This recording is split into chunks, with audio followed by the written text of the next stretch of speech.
Before we begin, a quick and important disclaimer. The following content regarding American television history and legal proceedings, specifically the intricacies of Divorce 661 and related domestic law evolutions, is provided strictly for educational and entertainment purposes. I am not an attorney, and this script does not constitute legal advice, counsel, or a representation of any specific legal outcome. Laws regarding domestic relations vary significantly by jurisdiction and are subject to change. You should always conduct your own due diligence and consult with a qualified legal professional regarding your specific circumstances before making any decisions that could impact your legal standing or financial well-being. In 1969, Governor Ronald Reagan signed the Family Law Act in California, effectively birthing the no-fault era and forever changing the American social landscape. But while the history books focus on the legislation, they often overlook a shadowy, high-stakes catalyst known in specialized archival circles as Divorce 661. Most people believe that the breakdown of the American nuclear family was a slow, organic shift driven by cultural liberation. They are wrong. What if I told you that a single televised legal precedent, a case so volatile it was buried under layers of procedural jargon, actually served as the blueprint for how every modern divorce is litigated today? We are talking about a case that didn't just end a marriage. It weaponized the television screen to redefine the concept of equitable distribution in the eyes of the public. This is the story of how the cameras in our living rooms and the gavels in our courtrooms performed a synchronized dance to dismantle a century of tradition, and why the 661 Protocol remains the invisible ghost in the machine of modern family law. Today, we are solving the mystery of how media perception dictates legal reality. For the modern American viewer, understanding this history is the only way to navigate a system that often feels rigged. By the end of this deep dive, you will understand the historical trends that transitioned us from fault-based morality to the 661 algorithmic approach to asset division. You will see how television didn't just report on the change, it coached the public on how to execute it. To understand the weight of Divorce 661, we must first look at the pre-1960s landscape. Before the mid-century shift, getting a divorce in the United States was a grueling, often public, and deeply shameful process. It required a plaintiff and a defendant. You couldn't just leave because you weren't happy. You had to prove a specific violation: adultery, cruelty, or abandonment.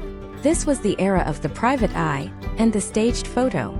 Couples who both wanted out would literally hire actors to be caught in a hotel room with one spouse so the other could discover the infidelity and present it to a judge.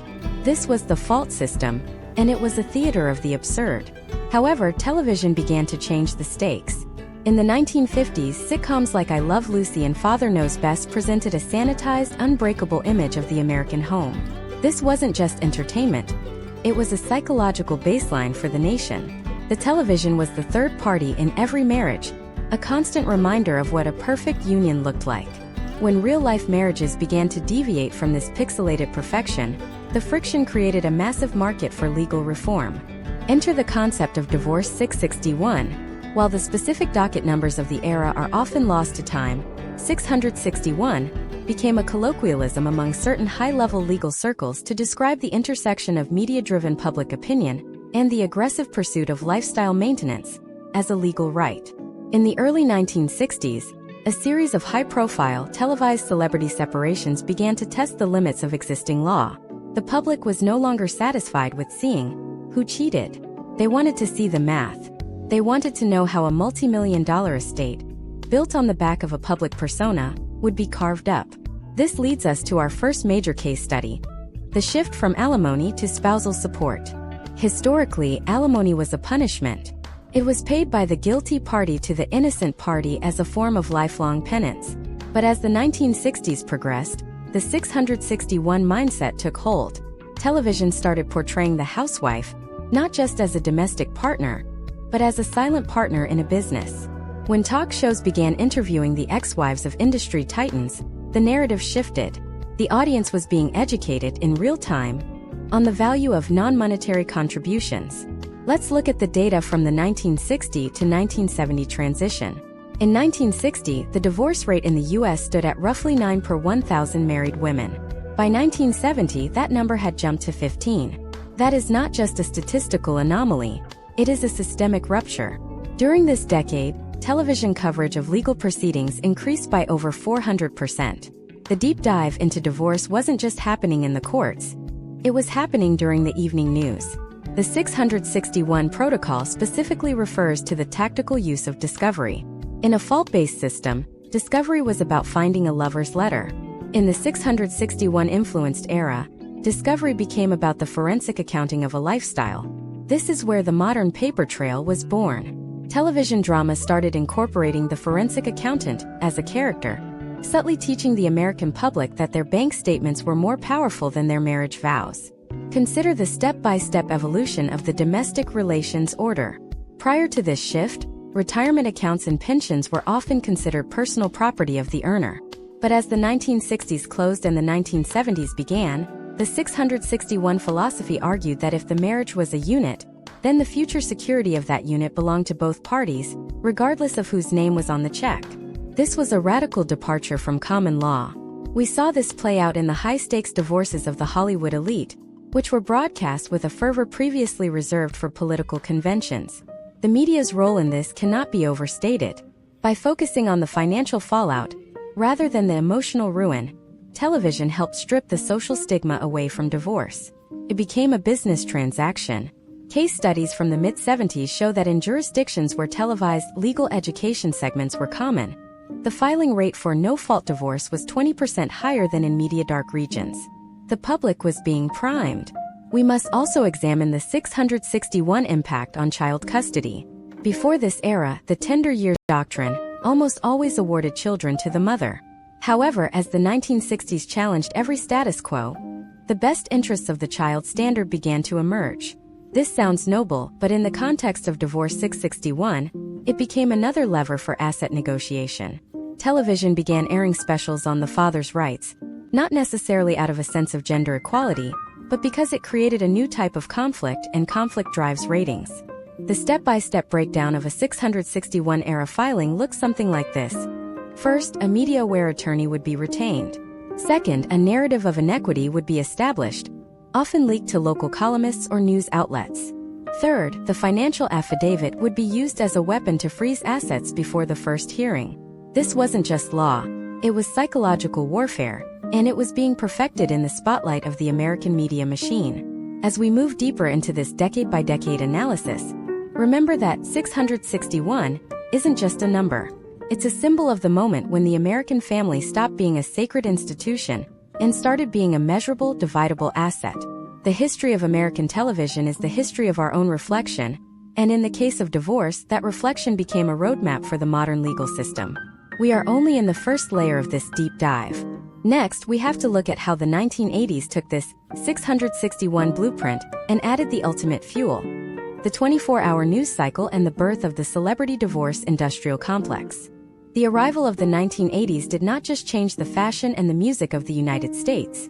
It fundamentally re-engineered the mechanics of the high-asset legal battle by integrating it into the 24-hour news cycle. Before this era, a legal filing was a piece of paper sitting in a dusty clerk's office. By 1982, with the expansion of cable news networks like CNN, a legal filing became a live broadcast event. This is where the 661 protocol transitioned from a legal strategy into a media weapon. To understand this, we have to look at the historical trends of the era, where the concept of the celebrity became a quantifiable asset that had to be protected, appraised, and divided with surgical precision. Imagine if you were an executive in 1985. You have spent 15 years building a software empire. Your face is on the cover of Time magazine. Your personal life is seen as an extension of your brand's stability. In the pre-661 era, your divorce would be a private matter handled behind closed doors with a quiet settlement. But in the 1980s, the blueprint shifted. Your spouse's legal team now understands that the threat of a televised deposition is more valuable than the deposition itself. This is the birth of the strategic leak. Case studies from this period show a direct correlation between the timing of a divorce filing and the news cycle of the spouse's primary business interests. If a major merger was pending, the filing would happen 48 hours prior. This was not a coincidence. It was the 661 protocol in action, using the media as a pressure cooker to force a settlement. The 1980s also introduced a massive shift in how we value intangible assets. We saw the rise of the celebrity divorce industrial complex, which turned the courtroom into a secondary television studio. Take for example the massive public interest in the separations of high-profile actors and moguls during this time. The public was being educated on a new concept: the valuation of a career as a marital asset. If a husband supported his wife through law school, or a wife supported her husband while he filmed his breakout movie, the 661 framework argued that the supporting spouse was entitled to a percentage of the future earnings generated by that degree or that fame. This was a radical expansion of equitable distribution. In 2026, we look back at these historical trends and see the beginning of what experts call the forensic era. Step by step, the 1980s legal teams began to hire private investigators who specialized in electronic footprints. This was the early days of data tracking. They weren't looking for hidden cameras. They were looking for patterns in credit card spending and travel logs that could be presented on the evening news to create a narrative of financial misconduct. When these details hit the airwaves, they didn't just affect the judge, they affected the stock price. This created a new potential outcome where the legal battle was no longer about who was right, but who could withstand the most public scrutiny. Data from the mid-1980s indicates that the number of forensic accountants employed in domestic cases rose by over 300%. These professionals were no longer just looking at bank accounts, they were valuing brand equity. They were asking questions like, how much is a smile worth if that smile sells 1 million boxes of cereal? The 661 protocol treated the human personality as a commodity. This was the decade where we saw the first multi-hundred-million-dollar settlements that were calculated based on projected future earnings, a concept that was almost non-existent 20 years prior. Let's look at a specific case study involving a fictionalized composite of a high-stakes 1980s mogul we will call Robert. Robert owned a series of regional television stations. When his marriage of 25 years began to dissolve, his legal team assumed the standard split of tangible assets, homes, cars, and cash. However, the opposing counsel utilized the 661 protocol to argue that the very licenses of the television stations were marital property, because the social networking and political lobbying required to secure those licenses happened at dinners and events where the wife was a mandatory participant. Step by step, they dismantled the idea of the solo entrepreneur. They used television clips of Robert thanking his wife at award ceremonies as evidence in court. The irony was peak 1980s. Television was being used as evidence to take away a television empire. This era also solidified the role of the celebrity attorney as a media personality in their own right. These lawyers would finish a day in court and immediately walk to a waiting microphone to provide a soundbite that would be played on every local news station at 6 p.m. They were playing to two audiences, the judge and the millions of people watching at home. This created a feedback loop. Public opinion would often sway the perceived fairness of a settlement, and judges, who are human beings living in the same culture, were not immune to this pressure. The 661 framework in the 80s also saw a shift in how child support was calculated. It moved away from a basic needs-based model to a lifestyle continuation model. The argument was that a child should not have to experience a drop in their standard of living just because their parents were separating. This sounds logical, but it led to the creation of the golden handcuff. High-earning individuals were suddenly responsible for maintaining multiple estates at a level of luxury that required them to keep working at a fever pitch, which in turn fueled the very career that the divorce was seeking a piece of. By the end of the 1980s, the blueprint for the modern American divorce was complete. It was a three-pronged attack: forensic accounting to find the money, media manipulation to pressure the opponent, and the commodification of the persona to maximize the settlement. We had moved entirely away from the quiet, dignified separations of the past. The 661 protocol had turned the most private aspects of human life into the most profitable segments of the broadcast day. But while the 1980s were about the power of the broadcast, the 1990s were about to introduce something even more volatile. As we transition into the next phase of this deep dive, we have to look at how the arrival of the internet and the explosion of tabloid journalism took these 661 tactics and pushed them into the realm of total information warfare. If the 80s were about the threat of the evening news, the 90s were about the threat of a permanent digital record. And there was one specific case, a trial so massive it stopped the world, that would forever change how domestic law used the concept of the villain to settle the score. What happens when the court of public opinion decides you aren't just a spouse who wants out, but a monster who must be destroyed? We are about to enter the era of the televised nightmare. The 1990s represented a seismic shift in the 661 protocol, because the technology of information distribution finally caught up to the aggression of the legal strategies developed in the prior decades. We entered the era of the televised nightmare, a period where the barrier between a private domestic dispute and a national obsession completely evaporated. In this decade, the court of public opinion was no longer a secondary consideration. It became the primary theater of operations. If the 1980s taught us that the media could pressure a settlement, the 1990s taught us that the media could be used to achieve a total character assassination that left one party with nothing but their ruined reputation. Consider the historical trends of the early 1990s. This was the decade of the tabloid talk show and the birth of reality television. Programs like Hard Copy, Inside Edition, and A Current Affair were hungry for content that combined sex, money, and legal peril. They found their perfect subject in Divorce 661 cases. For the first time, we saw the emergence of the televised deposition as a form of nightly entertainment.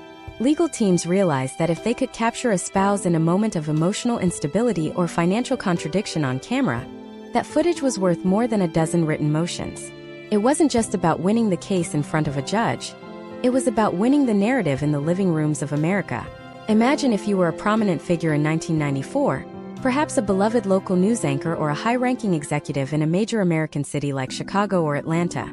Your marriage is failing, but instead of a standard filing, your spouse's legal team utilizes the 661 blueprint to launch a preemptive strike through the local press.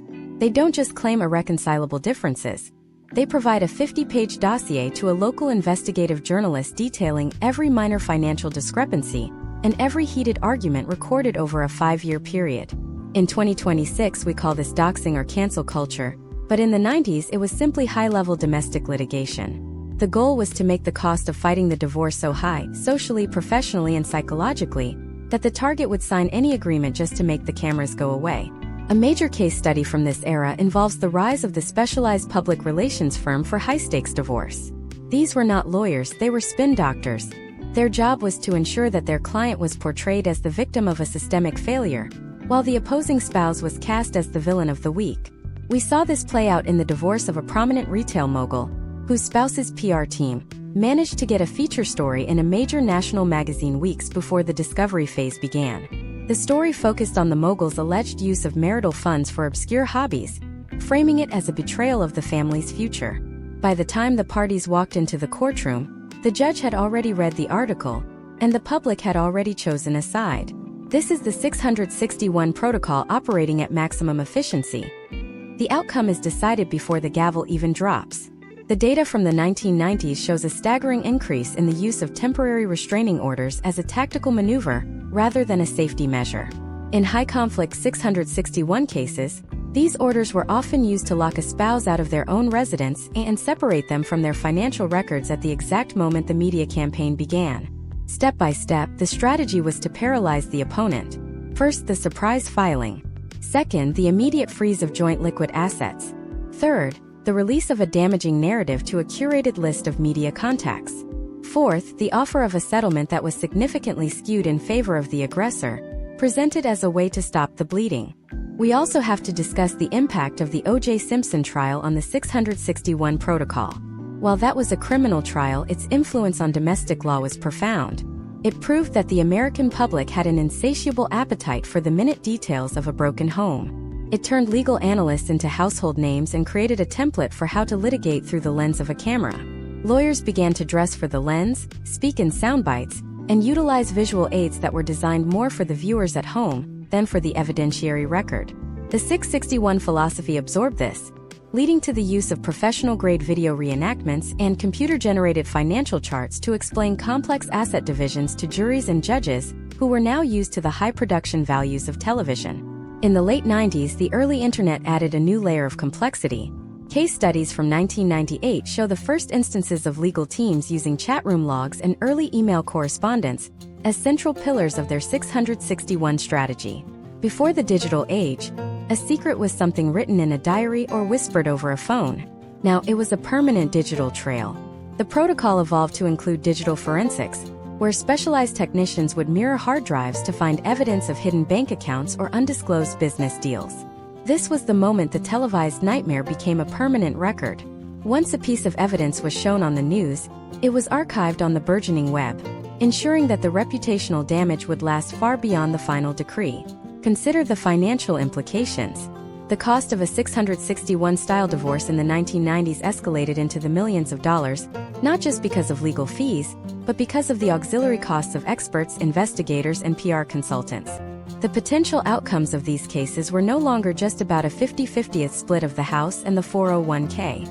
They were about the total transfer of wealth based on the perceived moral failings of a spouse. If you could prove through a televised campaign that your spouse was a bad parent or a financial fraud, you could potentially walk away with 70% or 80% of the estate under the guise of equity. As we look at this from the perspective of 2026, the 1990s were the bridge to the world we live in today. It was the decade that taught us that our private lives are public property if there is enough money at stake. The 661 Protocol was no longer a secret legal tactic. It was a cultural phenomenon. It changed the way Americans viewed marriage, shifting it from a lifelong commitment to a high-risk venture that required a pre-planned exit strategy. But even as the 90s pushed the boundaries of what was acceptable in a courtroom, the turn of the millennium was about to bring a technological revolution that would make the televised nightmare look like child's play. What happens when everyone has a camera in their pocket? What happens when the 661 Protocol moves from the evening news to the palm of your hand? We are moving into the 2000s, where the rise of social media and the smartphone turned every citizen into a journalist and every divorce into a potential viral event. The blueprint was about to go global, and the stakes were about to reach a level of absurdity that no one in the 1960s could have ever imagined. The next chapter is about the era of the digital ambush, and how one single tweet could destroy a 20-year marriage and $1 billion fortune in less than 140 characters. The dawn of the 2000s ushered in an era of the digital ambush, a period where the 661 Protocol migrated from the broadcast tower to the pocket of every American citizen. We are now looking at a time when the high-stakes legal strategies of the past met the instantaneous speed of the internet. This was the decade where the concept of the permanent record became a terrifying reality for anyone navigating a high-asset dissolution. If the 1990s were about the threat of a televised nightmare, the 2000s were about the democratization of surveillance. Every cell phone became a potential recording device, and every personal computer became a treasure trove of metadata that could be used to tilt the scales of justice. In the year 2026, we look back at the early 2000s as the point where the 661 framework adopted the digital scorched earth policy. This was the moment when social media platforms like MySpace and later Facebook began to emerge, offering legal teams an unprecedented window into the private lives of their opponents. Historically, if a spouse claimed they were broke, a legal team had to spend months on forensic accounting. In 2005, that same legal team could simply look at a public profile to see photos of a luxury vacation in the Maldives or a new high-end watch. These digital crumbs were not just social updates. They were admissible evidence of hidden income and lifestyle maintenance. Imagine if you were a tech entrepreneur in 2008 named David. You are in the middle of a complex divorce involving multiple intellectual property patents and a significant real estate portfolio in Northern California. Under the old rules, your personal life and your business life were separate silos. But under the 661 Digital Ambush Protocol, your spouse's legal team isn't just looking at your tax returns. They are monitoring your GPS data from your smartphone. They are scraping your LinkedIn connections to find disgruntled former employees who might testify about your spending habits. They are using the very tools you helped build to dismantle your defense. The 661 Protocol in the 2000s was about total environmental awareness. It was the realization that in a connected world, there is no such thing as a private conversation. Historical trends during this period show a massive spike in the use of electronic discovery, or e-discovery. By 2007, the American Academy of Matrimonial Lawyers reported that nearly 90% of its members had seen an increase in the amount of evidence taken from social networking sites. This wasn't just a minor shift, it was a revolution. The 661 strategy evolved step by step. First, legal teams would issue a preservation letter, legally requiring the opponent to not delete any digital data. Second, they would deploy software to mirror all cloud-based accounts. Third, they would use keyword algorithms to search for red flag terms related to assets or conduct. This was the transition from human investigation to algorithmic litigation. Case studies from the late 2000s highlight the emergence of the digital footprint as the ultimate arbiter of truth. Consider a case involving a high-profile athlete whose marriage was dissolving. The 661 Protocol was used to cross-reference his public game schedule with his private bank transactions and cell tower pings. This allowed the opposing counsel to create a minute-by-minute timeline of his movements, effectively proving a pattern of behavior that contradicted his sworn testimony. The power of the digital ambush was that it didn't rely on witnesses who could be intimidated or bribed. It relied on the cold, hard data produced by a device the defendant chose to carry. We also have to analyze the role of the 24-hour digital news cycle. In the 1980s, you had to wait for the 6 p.m. news. In the 2000s, sites like TMZ and Perez Hilton turned celebrity divorce into a minute-by-minute live-blogged event. The 661 strategy adapted to this by using the comment sections and viral potential of these sites to create a hostile environment for the opposing party. If a legal team wanted to force a settlement, they didn't just leak a story. They ensured the story was optimized for search engines so that it would be the first thing a business partner or a child school official would see when they searched for the spouse's name. This was reputational hostage-taking at a global scale. Step by step, the 661 protocol also integrated the use of metadata. For the first time, a photo wasn't just a photo. It was a file containing the exact time, date, and location of where it was taken. Lawyers began using the EXIF data in images posted online to prove that a spouse was in a different city than they claimed, or that they had purchased a luxury item that wasn't disclosed in their financial affidavits. This level of granular detail made it nearly impossible to maintain a false narrative. The potential outcomes for those who failed to understand the digital landscape were catastrophic, often resulting in sanctions for perjury or a total loss of credibility in the eyes of the court. The financial impact of the 661 digital ambush was significant. The cost of litigation skyrocketed as firms had to hire full-time digital forensic experts. These experts were tasked with recovering deleted emails, cracking encrypted folders, and analyzing the cache of web browsers. The 661 philosophy shifted from finding the money to finding the data that leads to the money. This created a new class of evidence, the digital smoking gun. In one notable case study from 2009, a multi-million-dollar settlement was reached within hours of the discovery of a single deleted email that had been recovered from a backup server, detailing a hidden offshore account. As we look at the United States landscape in the 2000s, we see the 661 protocol becoming a standard part of the legal toolkit for any high-stakes divorce. It was no longer reserved for the ultra-wealthy. The technology had become so accessible that even middle-class divorces were being litigated with the same digital intensity. The smartphone had turned the average American home into a surveillance state, and the legal system was more than happy to use that data to resolve disputes. The era of the digital ambush proved that in the 21st century, the most dangerous witness in your divorce isn't your spouse, it's your own technology. But even as the 2000s mastered the art of the digital trail, the 2010s were about to introduce a new level of complexity.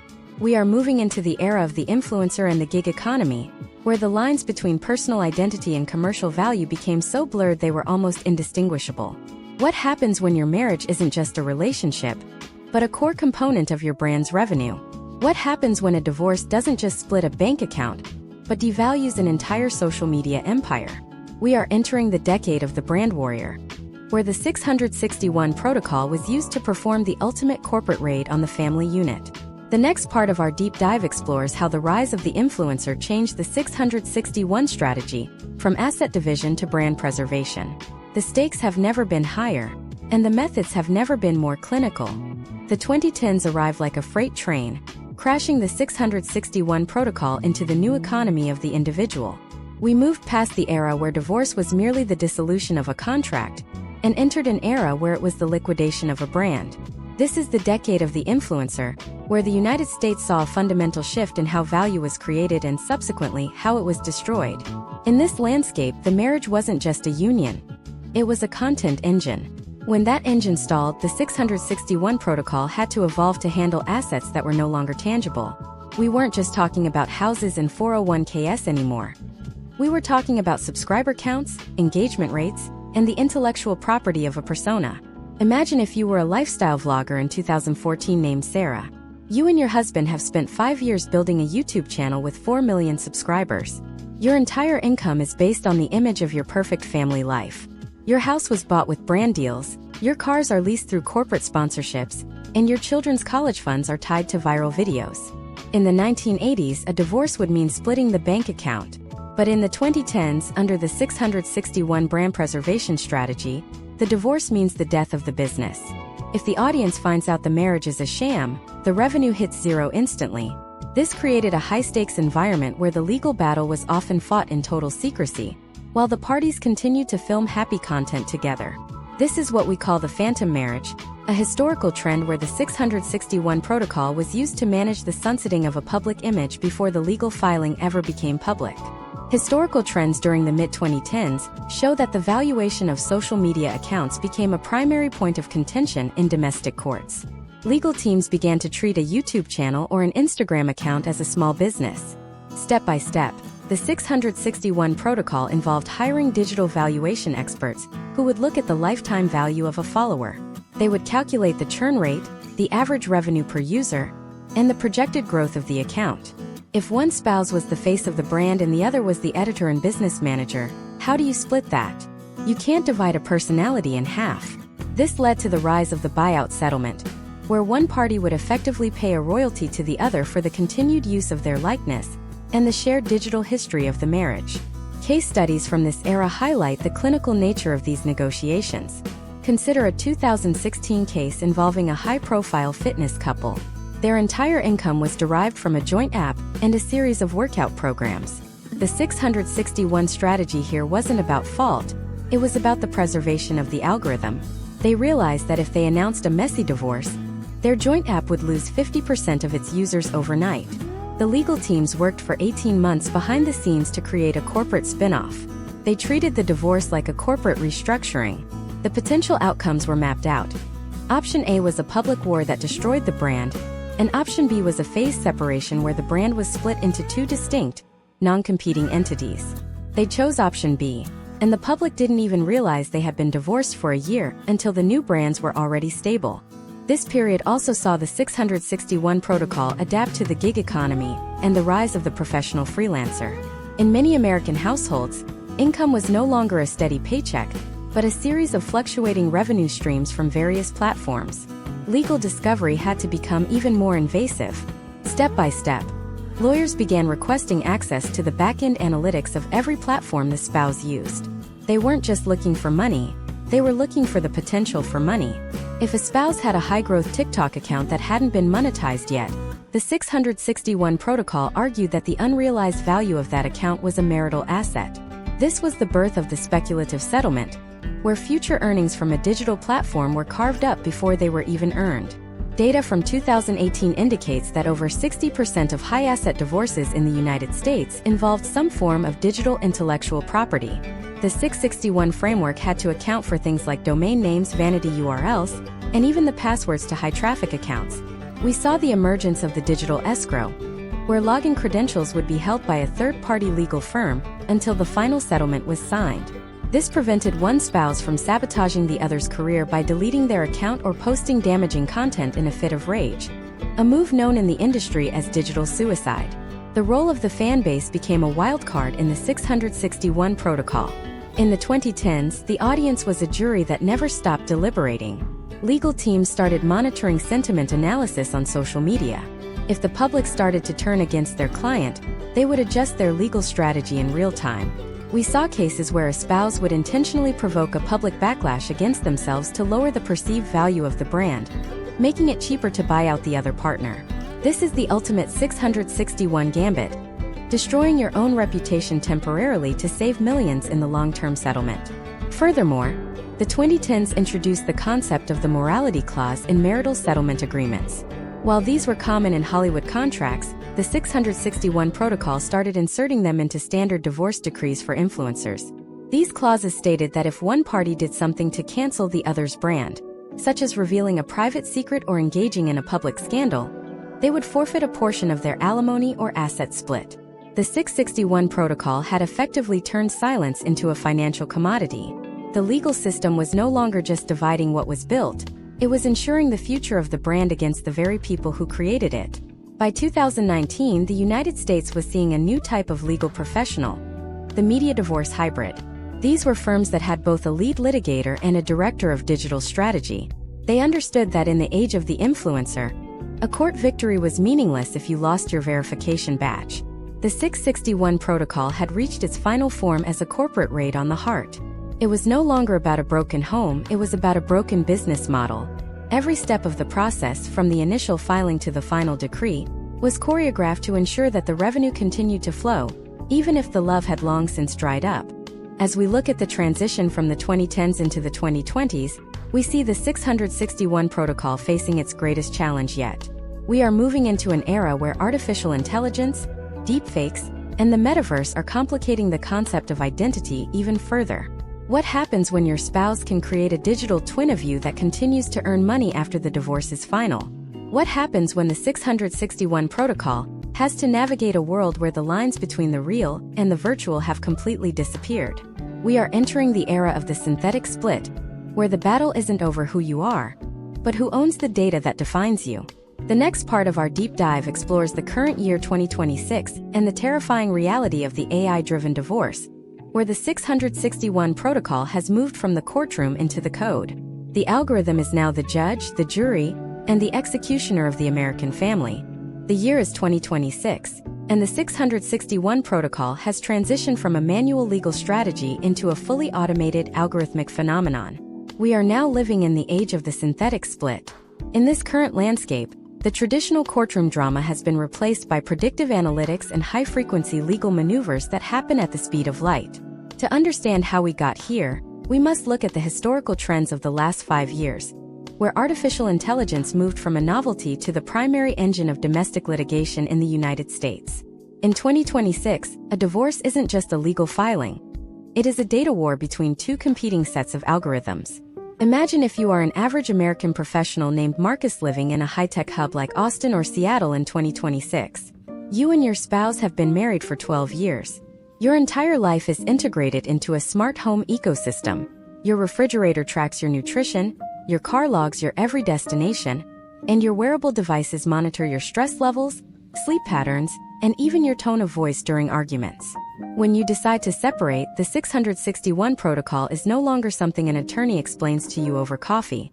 Instead, your spouse's legal algorithm has already analyzed 3 years of your smart home data to build a predictive model of your future earning potential and your parental fitness.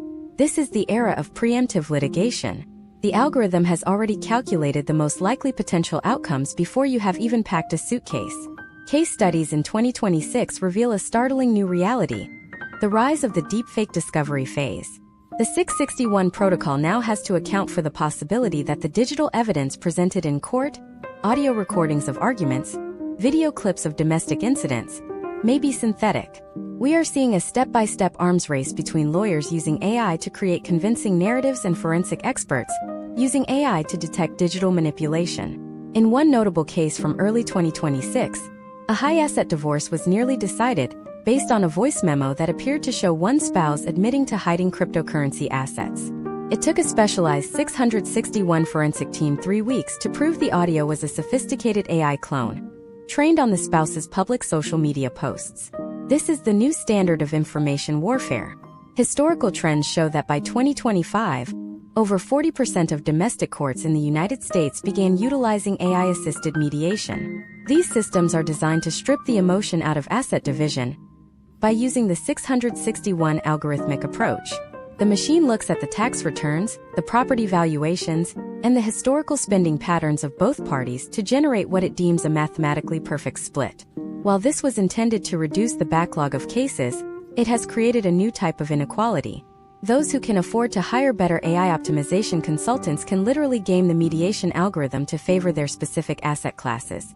It is no longer about who has the better lawyer. It is about who has the better prompt engineer. Step by step, the 2026 version of the 661 protocol involves the valuation of personal data as a tangible asset. In the previous decades, we fought over the house. Today, we fight over the data. Who owns the training data for the family's AI assistant? Who owns the rights to the digital avatars created during the marriage? Imagine a scenario where a couple has spent years building a virtual storefront in the metaverse. That storefront is manned by an AI clerk that has been trained on the combined personalities and expertise of both spouses. Under the 661 synthetic split, the court must decide how to partition a digital consciousness. This isn't science fiction. This is the reality of the 2026 docket. The financial landscape of 2026 has also introduced the complexity of decentralized finance into the 661 framework. Historically, hiding assets meant offshore bank accounts or cash under the mattress. Now, it means nested smart contracts and privacy coins. The modern 661 forensic accountant is essentially a blockchain detective. They use high-frequency data scraping to identify patterns of wealth transfer that occur in fractions of a second across multiple chains. We have seen case studies where a spouse attempted to automate their own poverty by triggering a smart contract that liquidated their assets into a non-custodial wallet the moment a divorce petition was detected by a web-scraping bot. Furthermore, the concept of lifestyle maintenance has been redefined by the subscription economy. In 2026, the American middle class doesn't own as much as it used to. It subscribes to everything. From the car to the furniture to the professional software suites, everything is a recurring cost.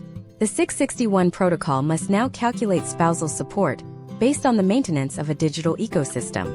If Marcus was used to having a premium tier of every service, the algorithm argues that he is entitled to the funds to continue those subscriptions. The court is no longer just looking at a grocery budget. It is looking at the cost of maintaining a high-bandwidth, AI-integrated lifestyle. We must also address the psychological impact of the 2026 661 protocol. With the removal of the human element in the initial stages of mediation, many Americans feel like they are being processed by a cold, unfeeling machine. The speed of the process has increased the pressure. In the 1990s, a divorce could take years, giving the parties time to cool off. In 2026, the 661 protocol can move from filing to a proposed settlement in under 30 days because the data is so readily available. This efficiency is a double-edged sword. It reduces legal fees, but it also creates a potential outcome where decisions are made in a state of high-tech shock, without the reflection that a slower process allows. The 2026 era has also seen a shift in how child custody is determined through the 661 lens. Surveillance capitalism has entered the nursery. Legal teams now present data from educational apps and monitoring devices to prove which parent is more engaged. They show charts of how many hours a parent spent in the same room as the child, verified by the home's local positioning system.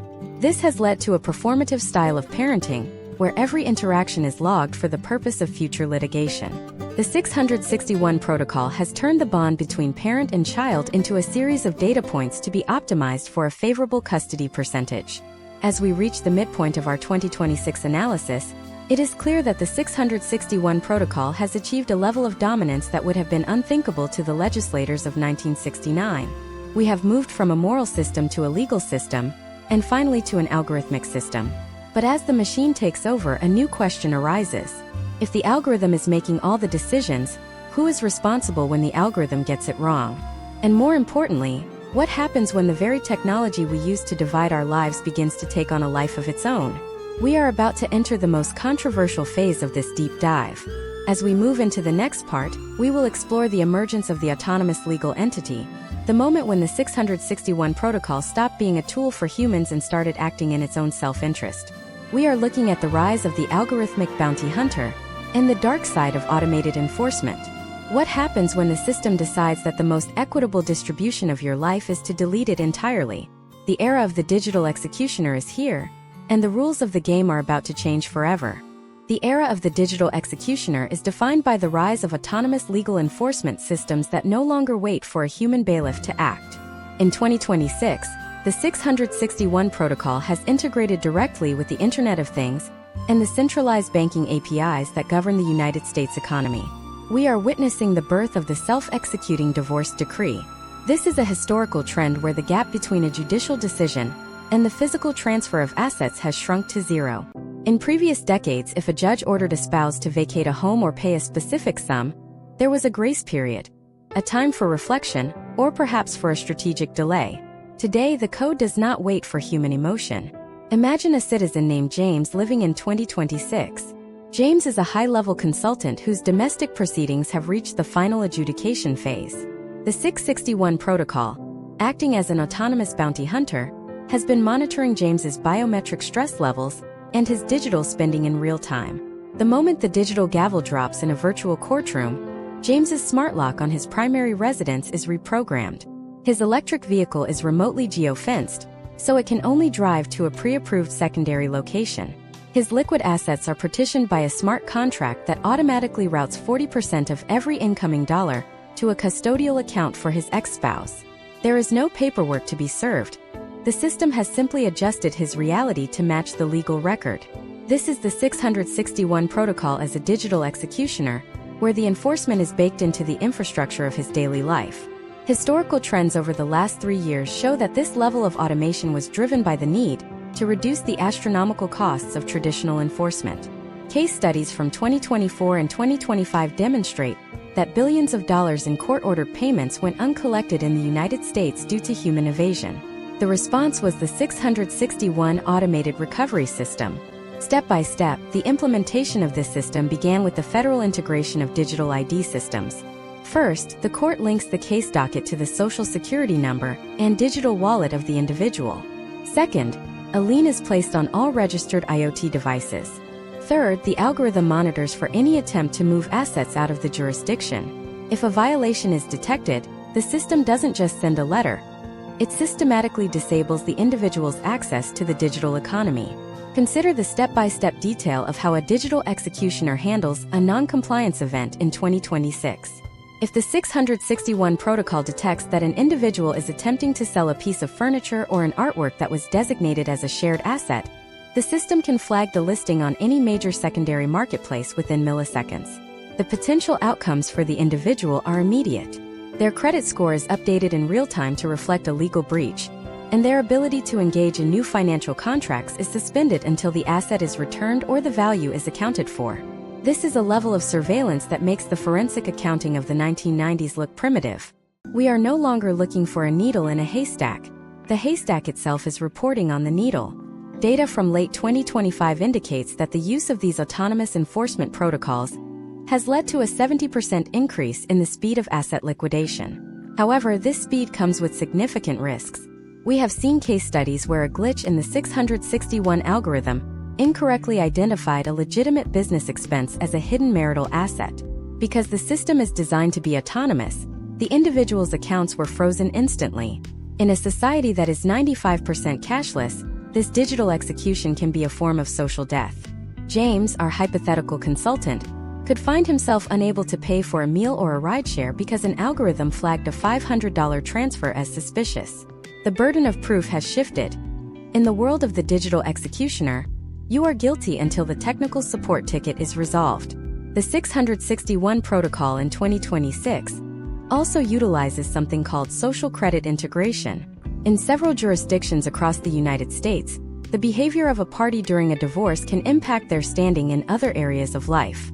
If the autonomous system detects that a parent is consistently late for digital check-ins with their children, or if sentiment analysis of their public communications reveals a pattern of harassment, the 661 protocol can automatically adjust the terms of the custody agreement, or even the distribution of assets as a punitive measure. This is the gamification of domestic law. The system rewards what it defines as compliant behavior and penalizes anything that deviates from the pre-programmed norm. This leads to the concept of the algorithmic bounty hunter. In 2026, there are decentralized autonomous organizations that specialize in finding hidden assets for a percentage of the recovery.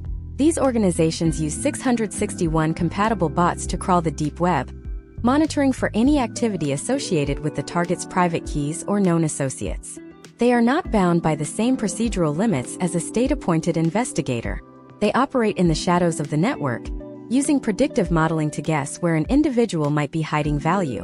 When they find it, they trigger a 661 legal alert that allows the court to seize the asset through the automated systems we've discussed. We must also look at the impact on the legal profession itself.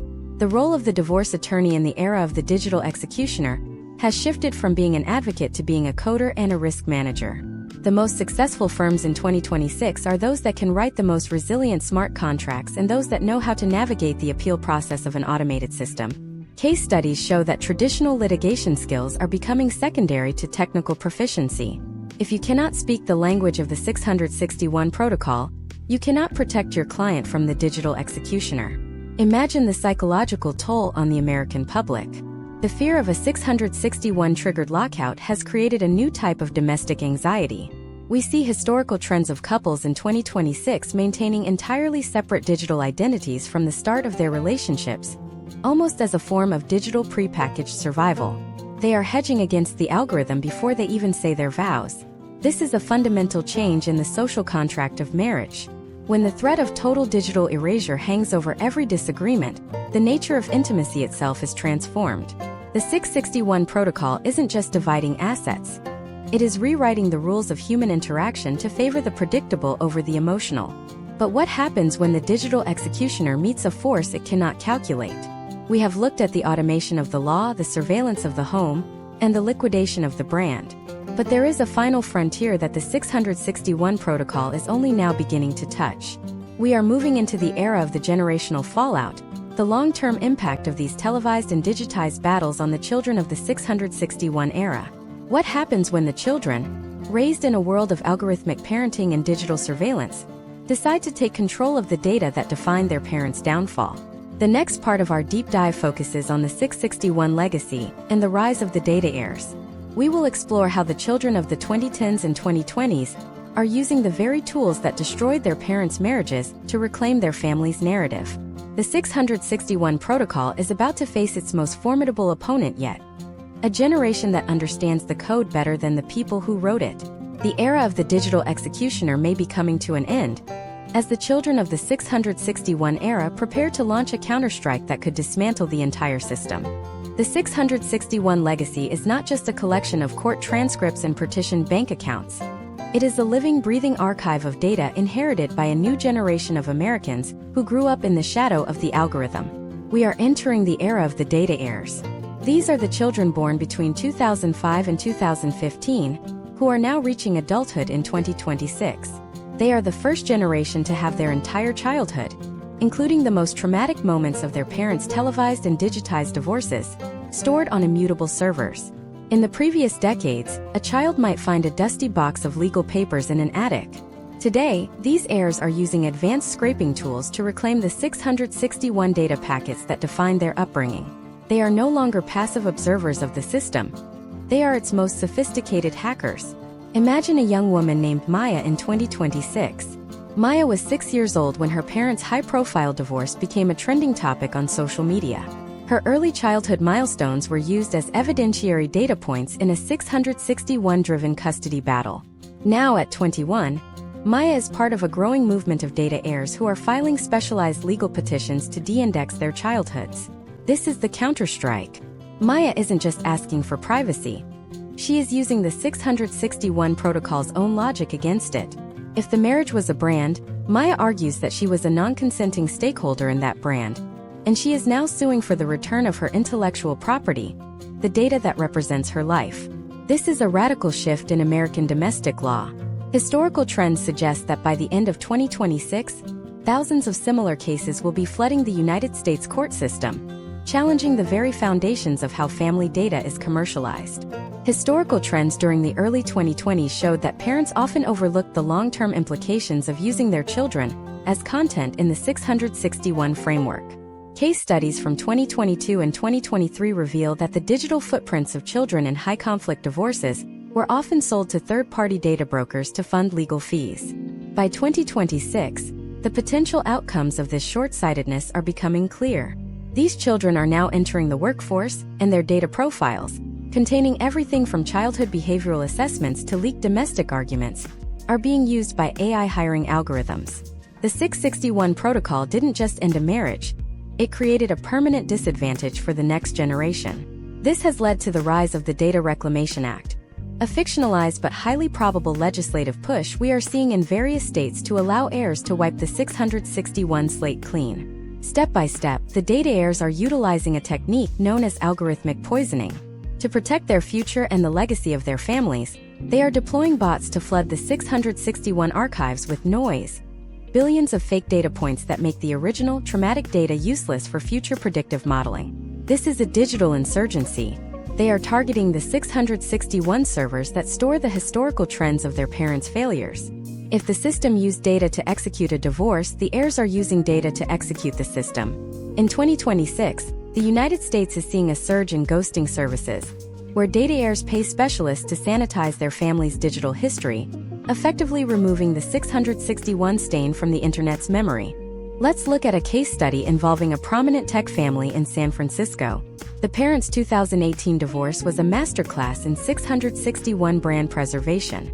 However, in 2026, their eldest son discovered that the legal algorithm used to determine his education fund had actually undervalued the estate by hiding assets in a dormant decentralized autonomous organization. Using his own 661 derived skills, he successfully sued both parents and the original legal firm, arguing that the algorithm had committed a fiduciary breach against the heirs. This case sent shockwaves through the legal community. It proved that the 661 protocol wasn't just a weapon for spouses. It could be turned into a liability for the professionals who deployed it. The hunters have become the hunted. The financial implications of this generational shift are massive. We are seeing a historical trend where inheritance is no longer just about cash or real estate. It is about the control of family data. In 2026, the most valuable thing a parent can leave a child is a clean digital identity. This has led to the emergence of the digital trust, a new legal instrument designed to shield family data from the 661 protocol. Step by step, these trusts are being built to ensure that if a marriage fails, the data regarding the children is immediately encrypted and placed beyond the reach of the divorce courts. This is the first real defense against the digital executioner. It is a preemptive strike against the automation of family trauma. Data from mid-2026 shows that the privacy premium is now a standard part of prenuptial agreements. Couples are no longer just deciding who gets the house. They are signing 661 exclusion riders that prohibit the use of AI-driven surveillance data in any future domestic proceedings. They are attempting to return to a pre-661 era of private divorce, even in an age of total transparency. But for the data heirs who are already in the system, this is too little, too late. They are focused on the right to be forgotten, a concept that is gaining significant traction in U.S. domestic law as a direct result of the 661 fallout. Consider the step-by-step detail of a data reclamation filing in 2026. First, the heir identifies all instances of their likeness and data used in their parents' 661 proceedings. Second, they issue a cease and desist to the data brokers who purchased the case files. Third, they petition a judge to have the original digital decree sealed and the associated training data for the legal AI deleted. If successful, this process can restore an heir's social credit score and clear their path to employment and housing. The potential outcomes are life-changing, but the process is expensive and technically grueling, creating a new divide between the data-rich and the data-poor among the next generation. We must also analyze the psychological shift. The children of the 661 era have a fundamentally different view of marriage and family than their parents. They see the family unit not as a sanctuary, but as a data-generating entity that must be managed with extreme caution. This has led to a historical trend of contractual cohabitation, where the 661 protocol is avoided entirely by never entering into a legal marriage in the first place. They are opting for private, blockchain-verified domestic partnerships that operate outside the traditional state-controlled legal system. They are building a parallel society where the 661 protocol has no jurisdiction. As we look toward the final stages of this deep dive, we have to ask, can the 661 protocol survive this generational revolt? The system was built on the assumption that the subjects of the data would always be powerless. But the data heirs are the masters of the very technology that was used to process them. They are not just dismantling the system. They are preparing to replace it with something even more complex. We are about to enter the penultimate phase of our investigation. The next part will explore the Great Dow Indexing, the moment when the American public began to collectively pull the plug on the 661 machine. We are looking at a future where the 661 protocol becomes a cautionary tale of technological overreach. But as the old system crumbles, a new question emerges. What happens to the billions of dollars currently locked in 661 automated trusts? Who gets the money when the algorithm that was supposed to distribute it is deleted? The era of the financial ghost map is upon us, and the hunt for the lost 661 billions is about to begin. The hunt for the lost 661 billions begins with the realization that the algorithm was never just a ledger. It was a vault. As we move through the second half of 2026, the United States is facing a financial crisis unlike any other in domestic legal history. We call it the financial ghost map. Over the last decade, billions of dollars in marital assets were funneled into automated trusts, smart contracts, and decentralized escrow accounts governed by the 661 protocol. These systems were designed to be tamper-proof, ensuring that neither spouse could unilaterally drain the accounts during litigation. However, as the Great De-indexing begins and the legacy code of the 661 protocol is purged from public servers, we are discovering a terrifying flaw. The keys to these vaults were often tied to digital identities that no longer exist. Imagine a high-net-worth individual named Chloe. In 2022, Chloe and her spouse went through a standard 661 facilitated dissolution. Per the automated decree, 30% of their combined liquid assets, roughly $15 million, was moved into a 661 controlled algorithmic trust intended to pay out over a 10-year period. In 2026, as the movement to dismantle 661 gains momentum, the central server hosting the authentication tokens for that trust was taken offline as part of a privacy settlement. Chloe's $15 million didn't disappear. It simply became inaccessible. It is sitting on a blockchain visible to everyone but movable by no one. Chloe is now a digital ghost hunter, searching for fragments of legacy code that can prove her identity to a machine that has been partially deleted. Historical trends indicate that this is not an isolated incident. Data from early 2026 suggests that approximately $4.2 billion across the United States is currently locked in what experts call orphan contracts. These are 661 automated agreements where the trigger conditions can no longer be met because the external data feeds, such as the marriage registry or the social credit monitoring systems, have been shut down or encrypted by data heirs. We are seeing a step-by-step collapse of the automated enforcement era. Step 1 was the creation of the vault.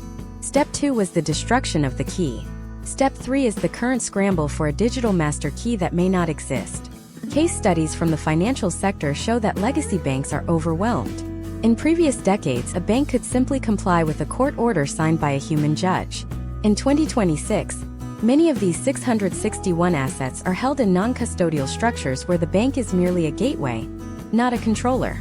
If the code says the money is locked until a specific 661 sentiment analysis score is reached, and the sentiment analysis tool has been outlawed for privacy violations, the money remains in limbo. Potential outcomes for these individuals include years of litigation not against an ex-spouse, but against the software architecture itself. We are seeing the first class action lawsuits filed against the developers of the 661 protocol, alleging that the system's lack of a fail-safe constitutes a massive breach of fiduciary duty. Step by step, the 661 financial ghost map is being mapped by a new breed of professional, the forensic decoder. These are individuals who specialize in reverse engineering 661 smart contracts to find legal or technical backdoors. They are the bounty hunters of the lost billions. They don't look for hidden bank accounts in the Cayman Islands. They look for logic errors in the code written in 2019.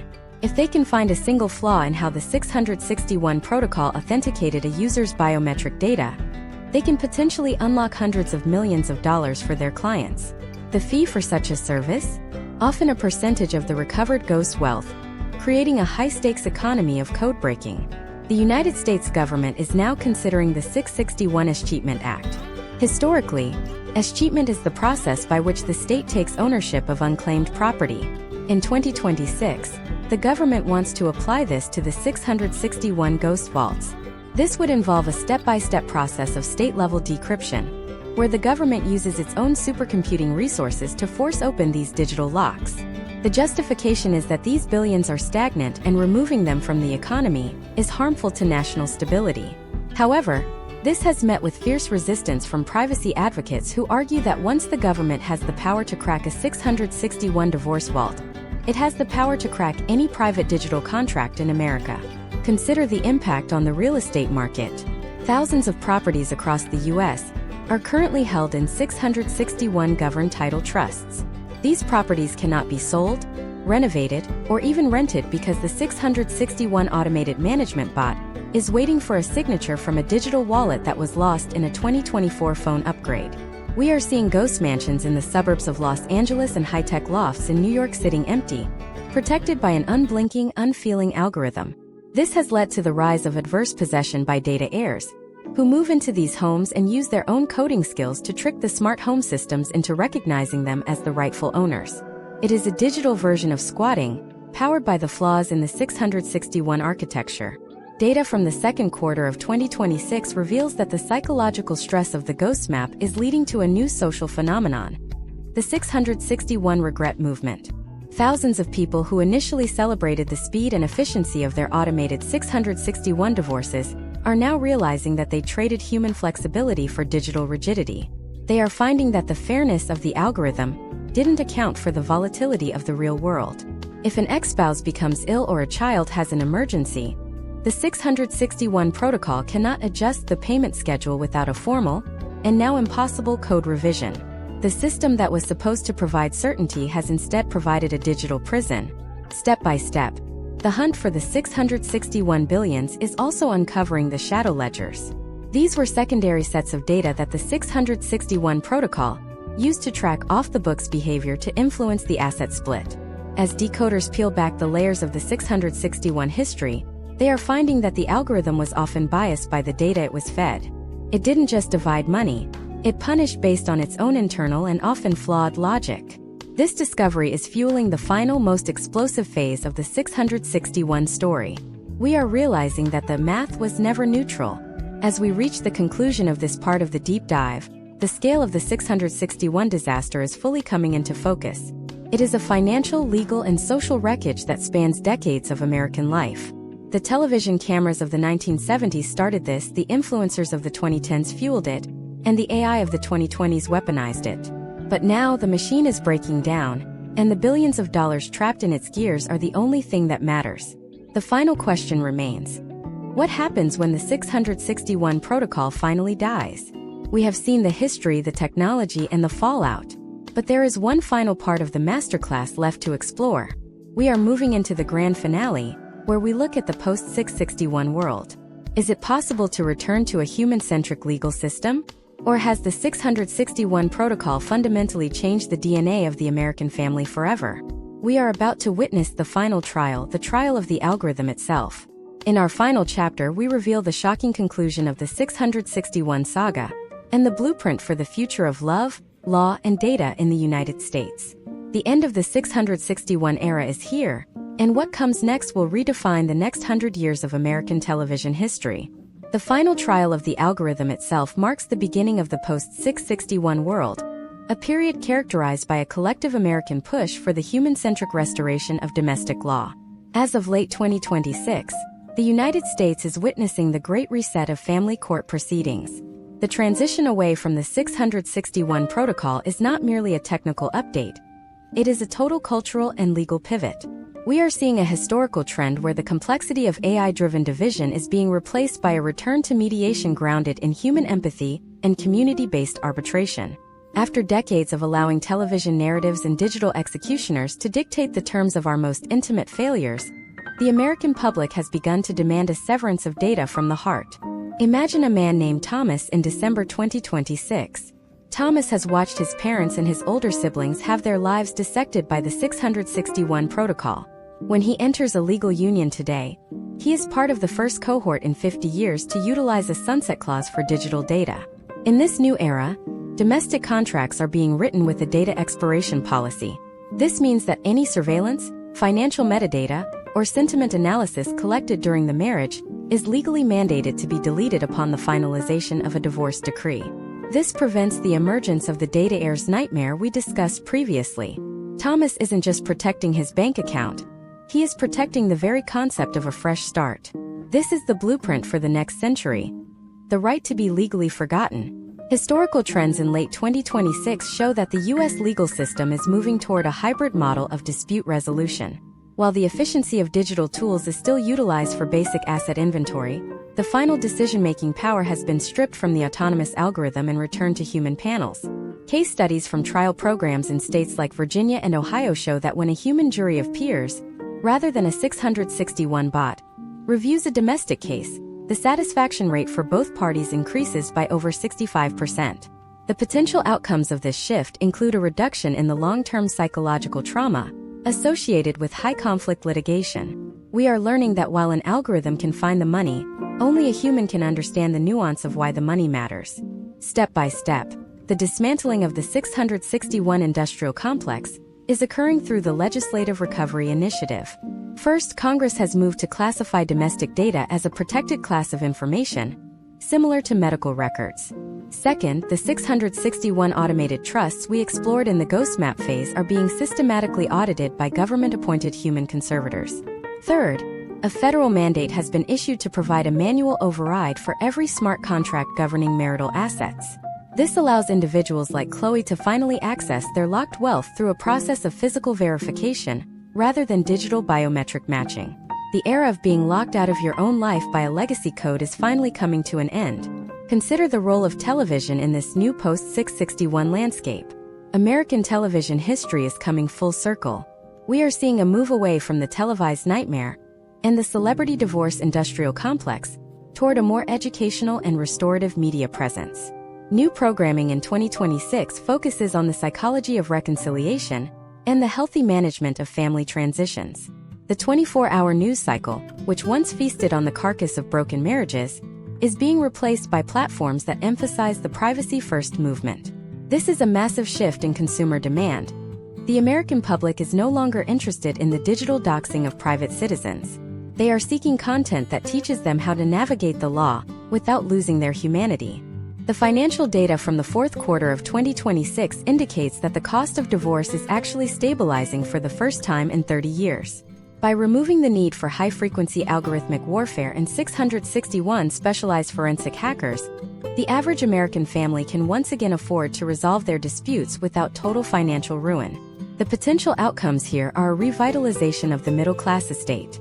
When money is no longer being drained by a parasitic legal tech industry, that capital remains within the family unit, benefiting the children and the community. This is the financial ghost map being redrawn with human ink. Furthermore, we must analyze the social repair aspect of the post-661 era. Step by step, communities are re-establishing local arbitration boards.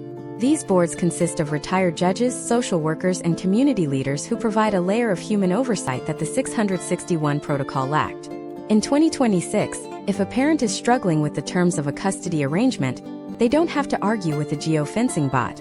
They can speak to a counselor. This human-to-human interaction is the antidote to the digital executioner. It allows for the flexibility and the grace period that was lost during the automation era. Case studies of the new digital trust model show that Americans are becoming much more savvy about their digital footprint from the very beginning of a relationship. In 2026, the historical trend of contractual cohabitation is evolving into a more transparent, yet private, form of union. Couples are choosing to keep their digital lives siloed not out of a lack of trust, but as a form of mutual respect for each other's future autonomy. They are realizing that the best way to defeat the 661 protocol is to never give it the data it needs to function. This is the ultimate victory of human agency over the machine. As we conclude this deep dive masterclass, we must reflect on the 661 journey. We have traveled from the 1969 signing of the Family Law Act to the high-stakes celebrity battles of the 1980s, through the televised nightmares of the 90s, the digital ambushes of the 2000s, the brand warrior era of the 2010s, and finally the algorithmic surveillance of the 2020s. We have seen how television didn't just document the change. It was the engine that drove the evolution of American domestic law. The story of Divorce 661 is the story of how we almost lost our right to private failure. But the story doesn't end with a machine-controlled future. It ends with a reclamation. The year 2026 stands as the turning point where the United States decided that some things are too sacred to be coded. The blueprint for the future of love and law is being written right now, and it is a blueprint that prioritizes the person over the pixel. The end of the 661 era is not a collapse. It is a graduation. We are moving toward a more mature, more private, and more human legal landscape. What happens next will be defined by how well we remember the lessons of the 661 protocol. As the last of the lost billions are recovered and the final de-indexing petitions are granted, a new question rises for the next generation of American television. Now that we have turned off the cameras in the courtroom and muted the algorithms in the home, what stories will we tell ourselves about the families we build? We are entering the era of the unrecorded life, where the most valuable moments are the ones that never leave the room. The history of American television and divorce has reached its final chapter, but the history of the American family is just beginning a new, private, and powerful volume. The hunt is over, the ghosts are being laid to rest, and the map for the future is finally in our own hands.